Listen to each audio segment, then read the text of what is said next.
Open to 32 players. They come to the top table. Best of 5.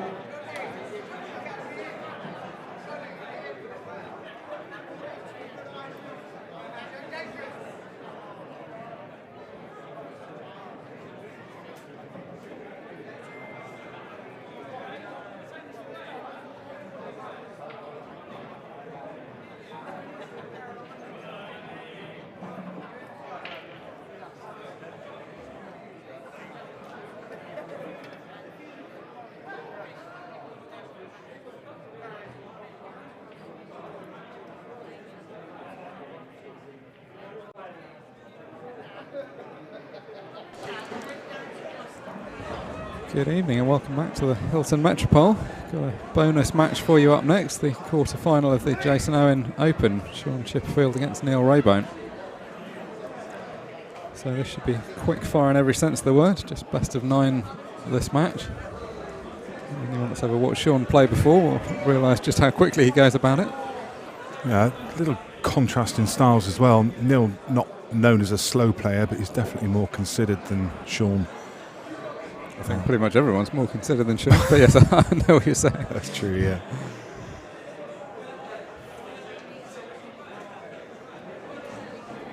Yeah, there's probably only a few players that you'd consider up in that pace bracket.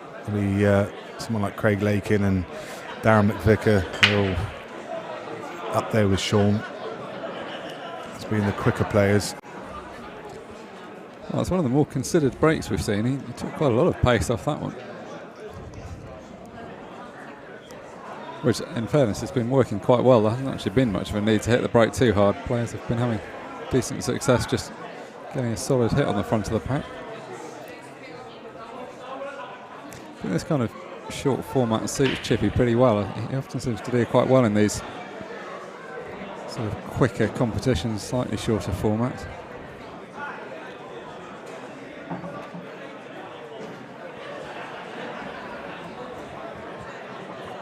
Yeah, the thing is with Shaun, if he gets off to a good start, there's just no way to peg him back when it's only a race to 5.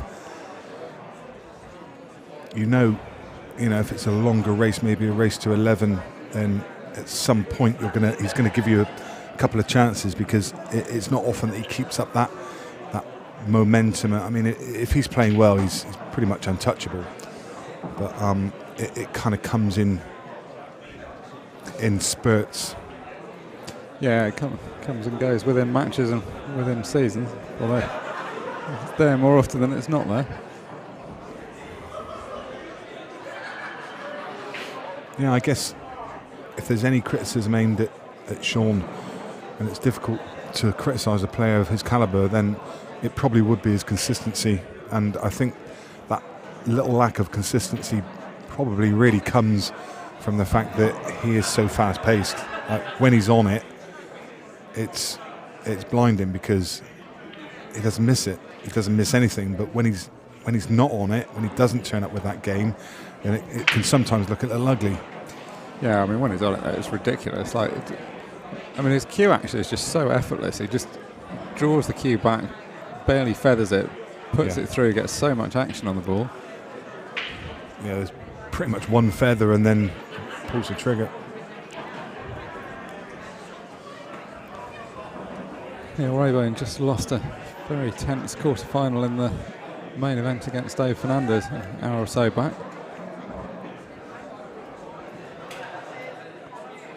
Probably quite good timing for him actually having this match. He's had a bit of time to regroup for that and get back at it.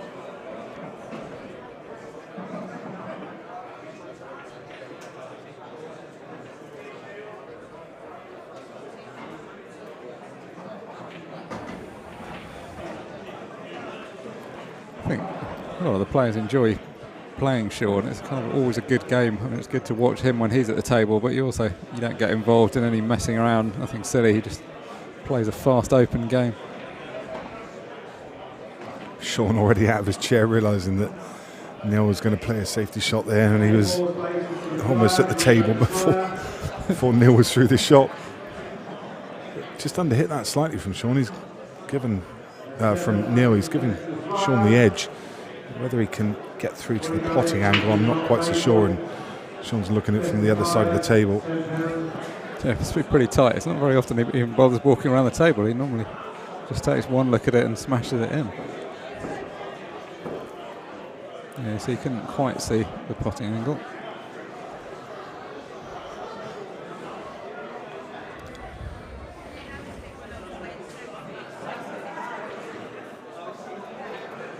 It used to be the case that this kind of open event, well, back in the day it was called the club event, it excluded some of the top players. It was sort of the amateur only bit, but it's a pretty stacked field in today's incarnation of the tournament.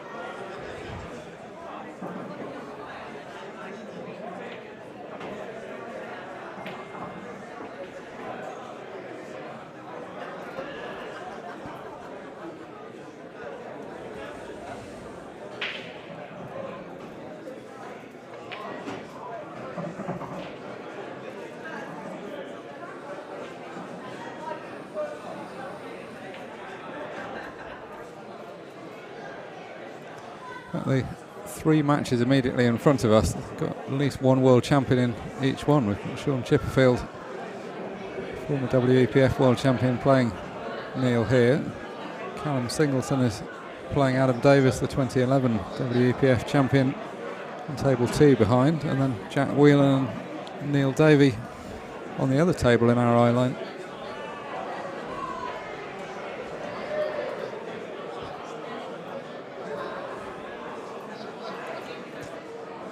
A lot of the background noise is now coming from the fact that there's 10 or 12 tables on the other half of the arena that are open for free practice. So a lot of the people that were watching the semi-final of the main event have now drifted over and are having a game themselves. So a slightly smaller crowd for this match.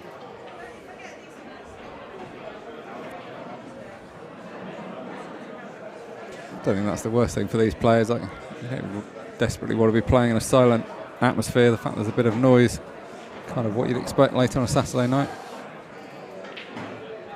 Ouch.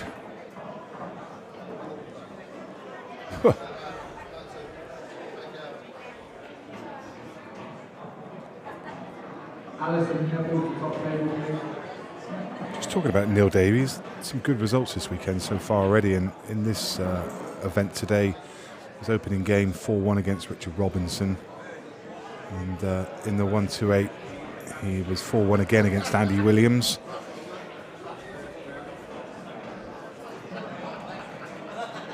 I'm sure, assuming that's not the singer Andy Williams, I mean that would be too good to be true. Can't take my eyes off of you. You're here all weekend, I'm pleased to yeah. I'll get my coat. And then beat Stevie Dempsey 4-1. And then Dylan Leary 5-2. And he finds himself 2-1 down against Jack Wheeler at the moment, but a good deep run in this one. Yeah, he's a really, really good player. I remember the first time I watched him, it must have been 15 plus years ago. I had no idea who he was. I was like, God, who is it? Like, he was just walking around clearing up time after time. He wasn't, I mean, he was a sort of known player back then, but he wasn't one of the biggest names. I'm not sure he's necessarily achieved quite the tournament success that you might have expected, but I mean, he's such a consistently good potter. As is the man at this table who once offered the opportunity of a few balls in open positions, wasted no time at all in mopping them up. And we just need to remind ourselves that, of course, the Jack Whelan Neil Davey game is still a last 16 game, whereas the one that we're watching is quarter-final. So 2 different rounds being played at the same time. Something that is quite unique to this event, in that because of the scheduling issues they've had, playing different rounds at the same time. Callum Singleton maybe taking advantage of that poor form from Adam Davis. He's won the first frame. Adam's at the table at the second. I wonder if he can regroup after that semi-final against Clint, where it just really didn't seem at the races. Yeah, I'm not sure this timing is so good for him. I mean, maybe it's good to go straight back on and exercise those demons, but he did look a little bit, well, out of sorts, fatigued. I'm not really sure what the explanation was, but not as good as he can be. Somebody who's already cemented his place in the quarterfinals, Lee Smith. He beat Sam Jeffrey 5-1. Yes, you say we've got quite a range. We've got a number of players who are still in the last 16, and then got Lee Smith in the semi-final already.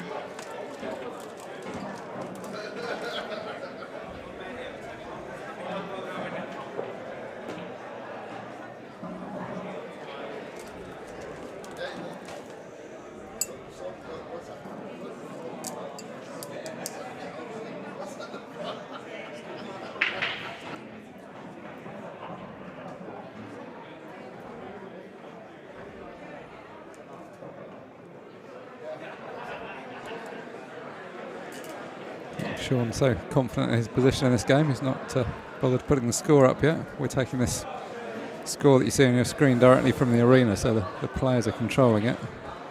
He is in fact 1-0 up, but not currently reflected on the scoreboard. I think that's very quickly going to change to 1-1. I guess the only problem that you can see is the red just above the black. By the time he's cleared a little traffic, it will pass to the left centre.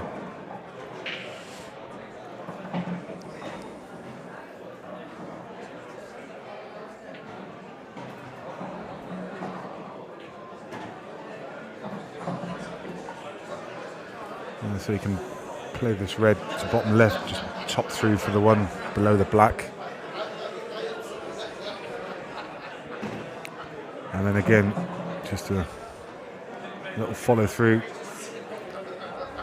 to leave the one above the black into left centre.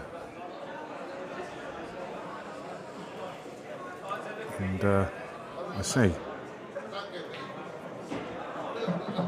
as the match started, that there was a slight contrast in styles, because Neil is a bit more considered, but actually it's probably been a bit unfair on him, because when he's in the balls, he's as quick as anyone. It's just putting him in to comparison against someone as quick as Shaun.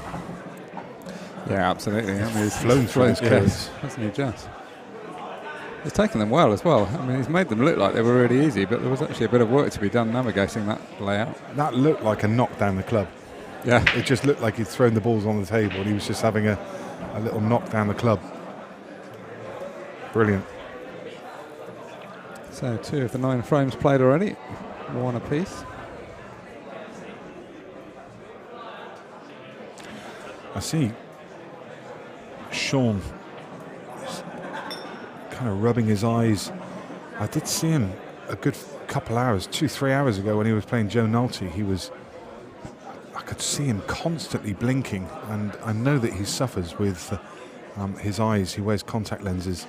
He did try the Dennis Taylor glasses last year during lockdown, but couldn't get on with them, so he's gone back to contact lenses. And the things that he finds on these long days is that his eyes dry out, and you see him constantly blinking, trying, you could just see it then as he walked to the table. He rubbed his eyes again and blinked 4 or 5 times. He's constantly trying to moisten his eyes because they dry out. Makes him really uncomfortable. Yeah, it's nothing worse than having dry eyes. You wouldn't want that the whole time while you're playing. No. And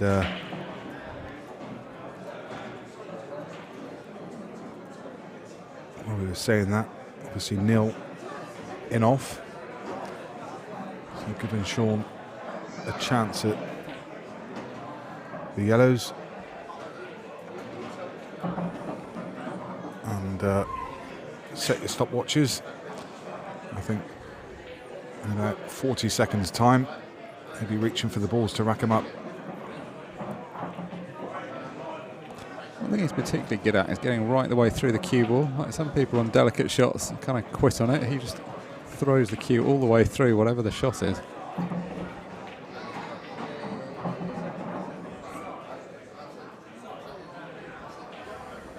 So, Chipperfield, effortless clearance. Did I say 40 seconds? More like 30.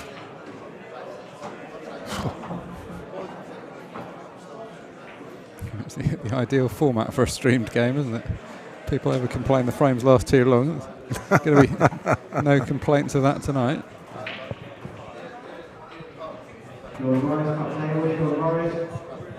Yeah.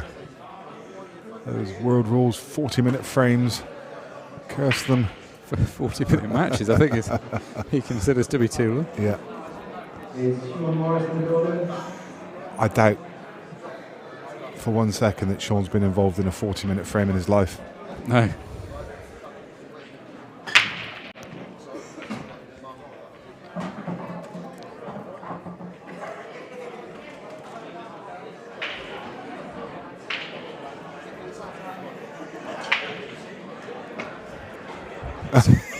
Just realising he's putted the black.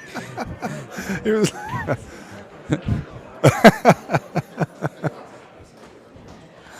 Looking up at the commentary box and laughing. Gonna have to start that one again. He was so intent on looking at the pattern and looking where the balls had landed, he didn't spot that the black had gone in the pocket. It was a bit of a shame for him actually, because it was a decent spread.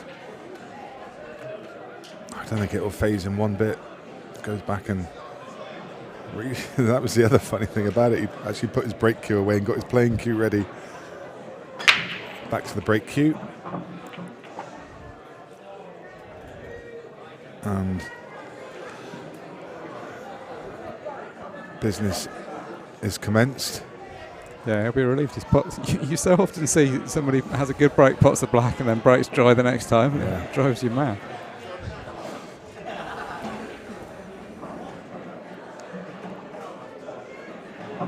Well, maybe slightly more than 40 seconds this time, but I don't think it's going to be a lot more.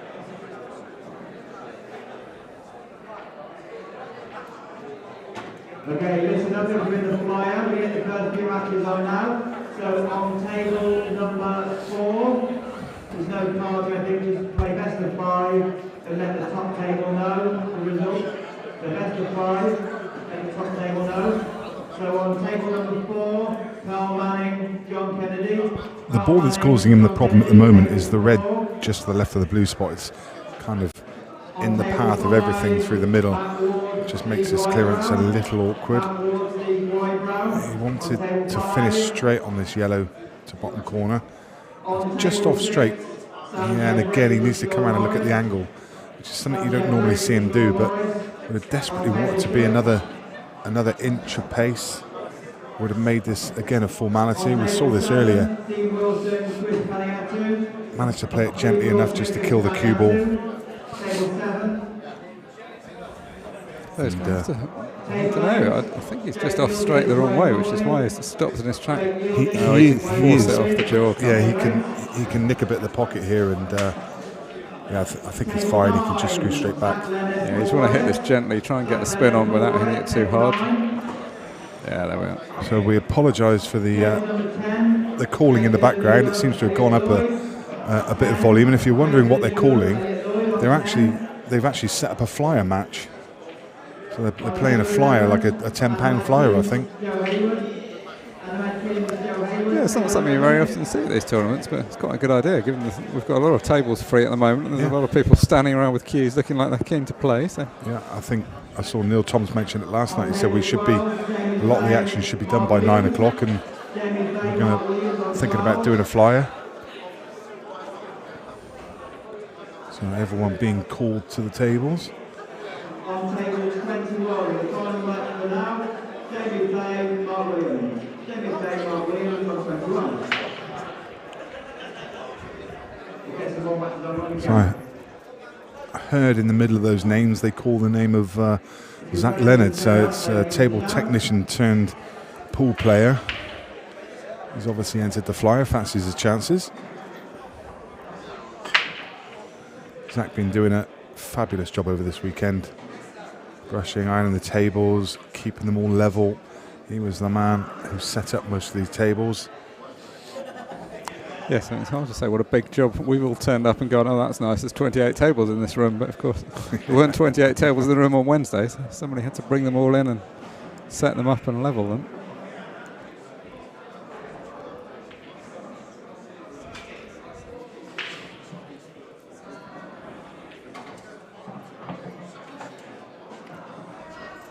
And doggone, I shall pass on that message to Shaun after the match. He's saying that Shaun needs some Hyla Forte eye drops. I know he does suffer because we've talked about it before. Shaun and I, if we get a bit of downtime, sometimes go and grab a meal, and I know we'll have a chat, and he does suffer with his eyes. You can see him, he's constantly blinking. And you see him there.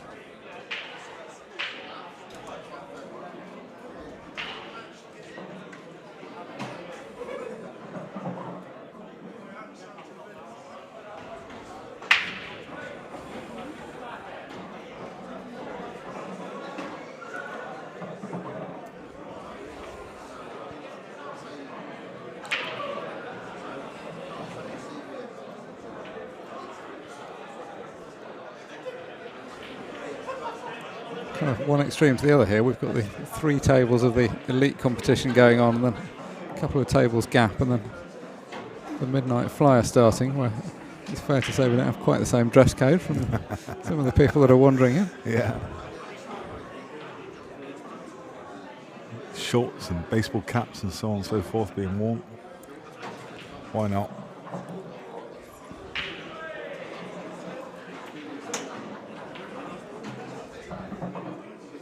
He's on a mission.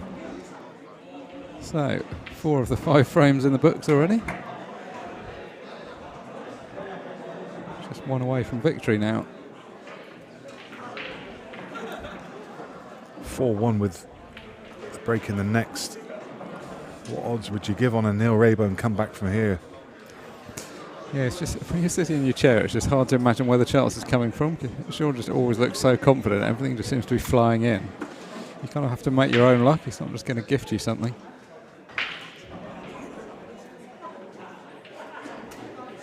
It's very hard as well not to get swept along. I mean, experienced players are well aware that you shouldn't start playing at a different tempo just because your opponent plays fast, but the mesmerising quality around the way Shaun plays, I think other people do start speeding up. And I think this one's going to be in the books very shortly. I think he's going to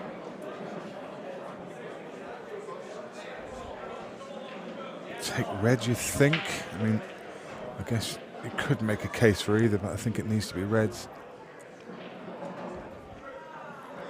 Well, it's a tough decision because he's still thinking about it. Yeah, I don't think it's one of those. I looked at it because it's so open. I looked at it to start with, and it looked a formality, but actually, yeah, the yellow that he's queuing there is the problem ball for yellows. He's trying to land on that, and that's why my instinct said reds, but actually I'm not sure if the red that's closest to the cue ball, now if it doesn't pass to right, it looks from here that it does, doesn't it? It looks like it passes the yellow to bottom right. Yeah, it's nice. If it does, they're there. Well, I think this probably is the longest time well, longer than all the time he spent thinking about the other shots to make this decision. I guess the concern with reds is getting from the one. I was just about to say, getting from the easy pot he had, if he wanted to take it to the top of the table. That was the issue, and hence you saw him take on the plant. Well, yeah, I mean, I know he's missed it, but he's actually played it pretty well, because if you look at where the cue ball's finished up, had that dropped in, he'd had a clearance. Yeah. The double, perhaps he's left for nil. I'm not sure if he'll take it. I think it just depends if he feels that he can land on it. And the yellow that's nearest that middle pocket is probably a decent ball to get on it and find that gap. So it just depends whether he feels confident about landing on it as to whether he takes the double or not. And he is going to take it. Brave shot when you're 4-1 down in a first to 5. It is. Although there's not much point leaving it until last. That doesn't really achieve much. If he gets it, it could be the key to the frame. The black is obviously a little tied up. Oh, what a shot. Yeah. Has he been unlucky? But I don't think he's got a shot here, you know. No, he can't. So we're right behind the line of the ball to the bottom right. He can't get through there. It's... Oh, that's unlucky, isn't it?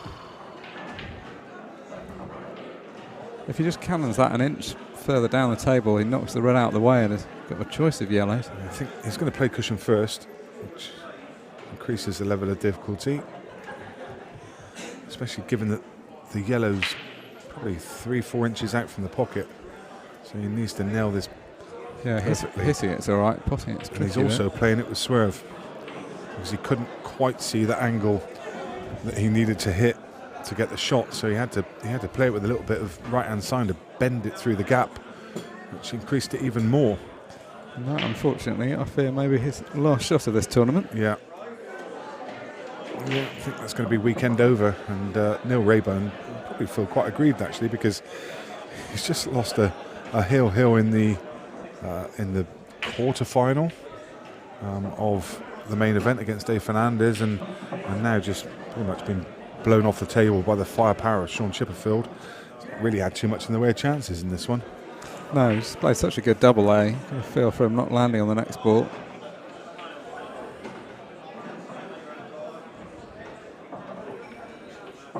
So Shaun, if he can put these last 3 balls, will advance through to the semi-final, which is being played tomorrow morning. So his night's work is complete as well. Neil Raybone, of course, does have one tournament to come, which is the 3-man team being played tomorrow. So one last chance of silverware, although I'm not sure that'll feel like much of a consolation right now. Great performance from Shaun, and he will have another match to play this evening.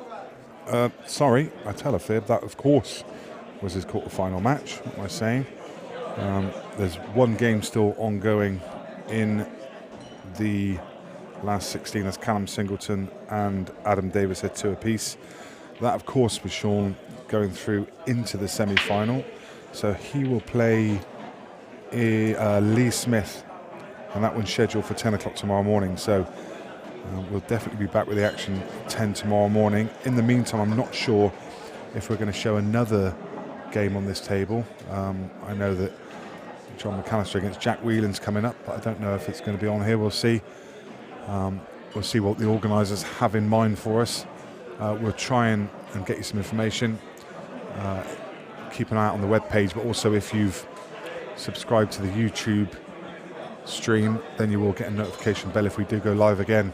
As I say, we'll just wait to hear from the organisers about what's going to happen now. But for now, if that is it for the evening, thanks very much for joining us. Thanks to Mark.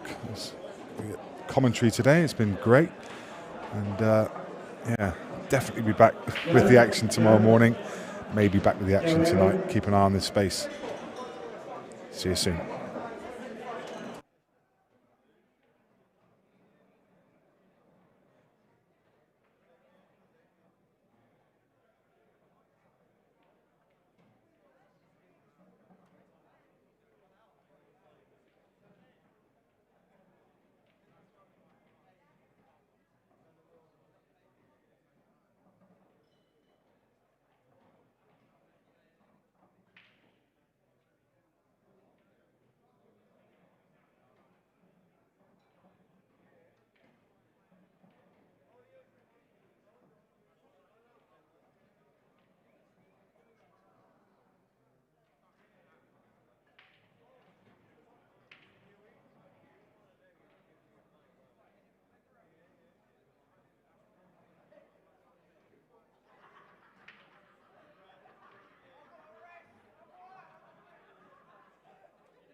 Morris. Sean Morris coming. Where's Sean? Sean Morris.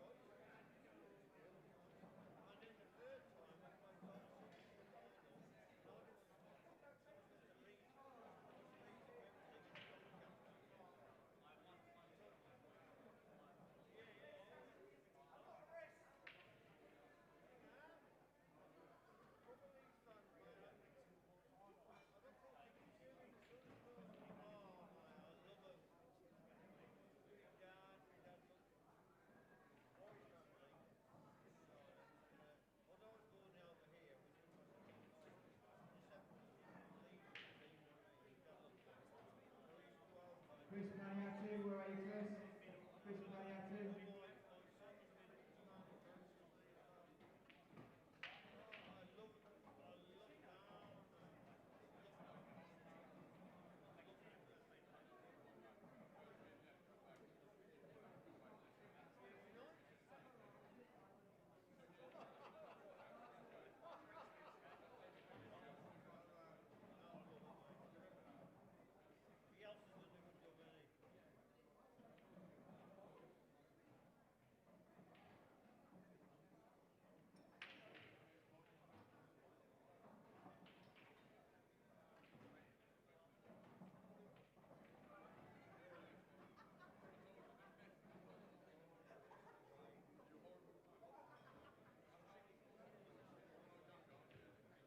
Next match on table number